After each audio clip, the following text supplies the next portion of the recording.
Setelah beberapa bulan saya hiatus dan tidak mengupload video karena copyright, di kesempatan kali ini saya akan kembali membahas alur cerita maupun detail kecil pada animasi ataupun kartun. Kali ini saya akan membahas mengenai kartun Upin dan Ipin, tepatnya pada episode keselamatan dan kecekapan tenaga. Sebelumnya, saya nanti akan sedikit menceritakan alur cerita Upin dan Ipin episode keselamatan dan kecekapan tenaga, sambil sedikit membahas detail kecilnya. Mengingat video yang terkena copyright sebelumnya, kali ini saya tidak akan menceritakan kisahnya terlalu detail. Kalian dapat menyaksikan cerita fullnya yang sudah diupload di channel Les Joaquin Production. Oke, tanpa banyak basa-basi lagi, langsung saja kita mulai ke videonya. Cerita dimulai ketika Upin dan Ipin sedang bermain hujan-hujanan. Ketika mendengar suara petir yang menyambar, mereka langsung berlindung di bawah pohon. Cikgu Melati yang tidak sengaja lewat menegur Upin Ipin untuk tidak berteduh di bawah pohon. Yang dikatakan Cikgu Melati memang benar. Berteduh di bawah pohon saat hujan lebat disertai petir memang sangat berbahaya, karena pohon yang basah oleh air hujan bisa menjadi penghantar listrik yang baik, sehingga dapat membuat tersetrum orang yang berteduh di bawahnya apabila petir menyambar. Ditambah lagi dengan adanya faktor kalau petir cenderung menyambar tempat atau benda yang tinggi karena memiliki posisi yang paling dekat dengan awan. Dan lucunya, pada saat Upin Ipin hendak berpindah ke kedai runcit Abang Is untuk berteduh, mereka malah berlari. Padahal kalau dilihat, Cikgu Melati ingin menawari mereka untuk pergi bersama-sama menggunakan payung. Di kedai runcit Abang Is, Upin dan Ipin bertemu dengan Mail dan Ehsan. Sama seperti Upin dan Ipin, sepertinya Ehsan juga terjebak oleh hujan yang deras. Mereka semua berteduh hingga hujan mereda. Keesokan harinya, Upin dan Ipin bersekolah seperti biasanya. Kawan-kawan Upin dan Ipin mengerubungi meja Cikgu Melati karena di meja Cikgu Melati terdapat beberapa alat yang nantinya akan digunakan untuk mengerjakan suatu proyek. Namun di antara murid-murid tersebut ada karakter Susanti yang ikut mengerubungi meja Cikgu Melati tersebut. Dari yang saya tahu, Susanti pulang ke Indonesia pada episode sebelumnya. Ada kemungkinan kalau Susanti kembali ke Indonesia, namun kembali lagi ke Malaysia karena urusan pekerjaan orang tuanya. Namun saya juga masih belum tahu pasti, atau mungkin ada episode yang menceritakan kalau Susanti tidak jadi pulang ke Indonesia, namun masih dalam proyek yang lama. Ya, kita juga tidak tahu. Singkat cerita, alat yang berada di atas meja Cikgu Melati ternyata digunakan untuk melakukan latihan dengan alat elektronik. Para murid disuruh mengambil undian untuk mendapat peran masing-masing.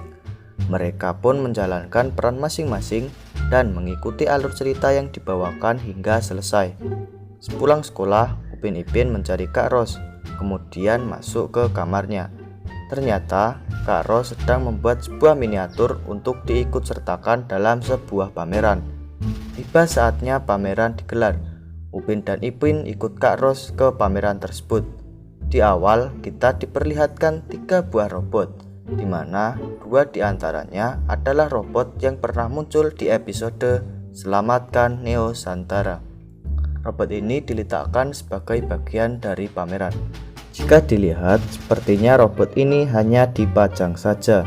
Namun mungkin saja robot ini dapat bergerak, mengingat pameran ini mengenai sumber daya energi. Jadi mungkin saja robot ini dapat bergerak menggunakan sumber energi tertentu. Upin dan Ipin yang sudah sampai di tempat tersebut meminta izin kepada Kak Ros untuk bergabung bersama teman-temannya yang sedang bersama Cikgu Melati. Cikgu Melati ternyata juga ikut pada pameran tersebut. Upin dan Ipin bersama teman-temannya kemudian berkeliling pada pameran tersebut. Lagi-lagi kita menemukan detail kecil lainnya. Tepat saat berkeliling, Mail dan Jarjit memperhatikan sebuah pameran berbentuk rumah-rumahan. Pameran berbentuk rumah-rumahan ini pernah muncul pada episode Upin dan Ipin Dah Besar. Rumah-rumahan ini dimiliki oleh Mei Mei dan pernah digunakan untuk bermain bersama. Nah, pertanyaannya, kenapa rumah-rumahan ini bisa ada di pameran tersebut? Mungkin saja Mei Mei mengikuti pameran tersebut dan tidak diketahui oleh teman-temannya. Mainan tersebut juga pasti sudah dimodifikasi seperti milik Kak Ros, karena pameran ini bertemakan sumber daya energi. Akan tetapi bisa juga mainan rumah-rumahan ini bukan milik Mei Mei, karena di luar sana pasti ada banyak mainan yang serupa. Entah datang dari mana, tiba-tiba Ehsan muncul dan mengajak kawan-kawan untuk melihat mobil listrik yang ternyata diciptakan oleh ayahnya. Dari beberapa informasi yang saya tahu, untuk membuat satu mobil listrik diperlukan biaya sekitar 36.000 US dollar atau sekitar 517 juta rupiah. Sebenarnya, seberapa kaya sih ayah Ehsan ini? Upin dan Ipin yang penasaran dengan mobil listrik mencoba menaikinya bersama Cikgu Melati. Setelah mesin dihidupkan, mobil tidak benar-benar berjalan, melainkan hanya efek visual saja.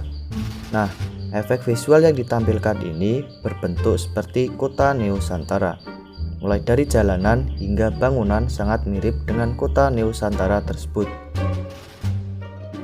Berlanjut ke cerita, mobil listrik tersebut baterainya habis dan harus dicas kembali. Setelah dari tempat pameran tersebut, Upin dan Ipin bersama Kak Ros pulang ke rumah. Di rumah, tepatnya di kursi depan televisi, karpet dan kursi Upin Ipin memiliki motif yang berbeda dari biasanya. Warna dari karpet dan kursi didominasi oleh warna hijau. Itu tadi sedikit alur cerita dan detail kecil yang sudah kita temukan di kartun Upin dan Ipin episode keselamatan dan kecekapan. Apabila teman-teman ada yang menemukan detail kecil lainnya, bisa tulis di kolom komentar. Terima kasih dan sampai jumpa lagi.